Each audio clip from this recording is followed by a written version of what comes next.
Le regret, c'est un truc normal après une expérience, parce que souvent, il y a des choses qu'on ne connaissait pas au début. Concernant le bac, aujourd'hui, je vais vous parler de 5 choses que je regrette. Salam alaikum, je suis Badr. Je vous propose, Inch'Allah, un contenu que vous allez aimer et qui va, je l'espère, vraiment vous être utile. Alors, n'oubliez pas de vous abonner, d'activer la cloche et surtout, faire un tour sur mon Instagram si vous avez des questions. Je pense que vous vous demandez pourquoi je parle en français. En fait, c'est juste que je veux travailler ma ponctuation en français. Et je pense que ça va être aussi utile pour vous parce que vous avez des entretiens futurs.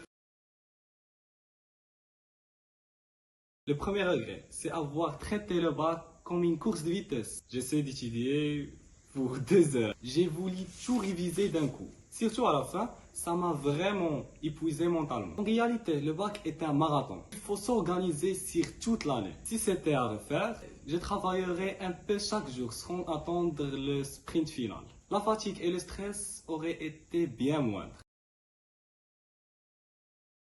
Je me suis tellement focalisé sur mes notes que j'ai oublié de profiter du processus. Sérieux, le lycée et le bac, c'est pas que des examens. C'est les potes, les conneries, les défis. Alors oui, bosser, mais vivre cette période à fond. Aujourd'hui, je réalise que je peux être sérieux sans s'isoler. La vie sociale avec les bons amis, c'est du carburant pour la motivation.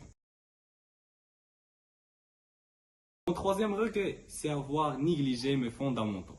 D'abord, la religion. Avoir reporté les prières pour gagner le temps était une erreur. Rappelez-vous toujours qu'Allah avec vous. Cette certitude vous aidera à rester concentré dans vos révisions, affronter l'avenir sans peur et garder le cap même dans les moments difficiles. Ensuite, la santé. Peu de sport, des nuits courtes. Résultat, moins d'énergie et de concentration. Prioriser aurait boosté mes performances. Le bac est important, mais pas au détermine de ton bien-être.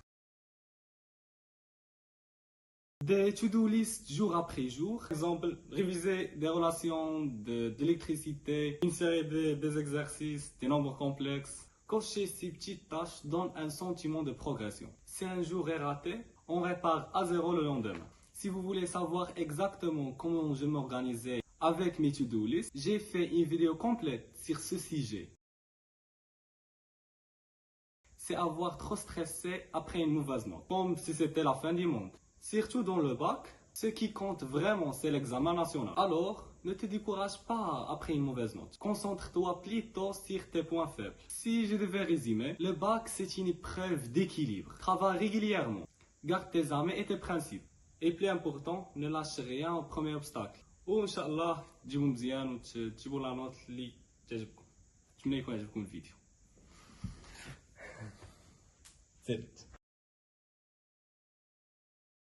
Concernant le bac, aujourd'hui, je vais vous parler de 5 choses. Je vous propose, Inch'Allah, un contenu. Je vous propose, Inch'Allah, un contenu. Je vous propose, Inch'Allah, un contenu. Je vous propose, Inch'Allah, un contenu que vous Je vous propose, Inch'Allah, un contenu. J'ai fait une vidéo complète sur ce sujet. J'ai fait une vidéo concernant le bac. Aujourd'hui, je vais vous parler de 5 choses. Concernant le bac, aujourd'hui, je vais vous parler de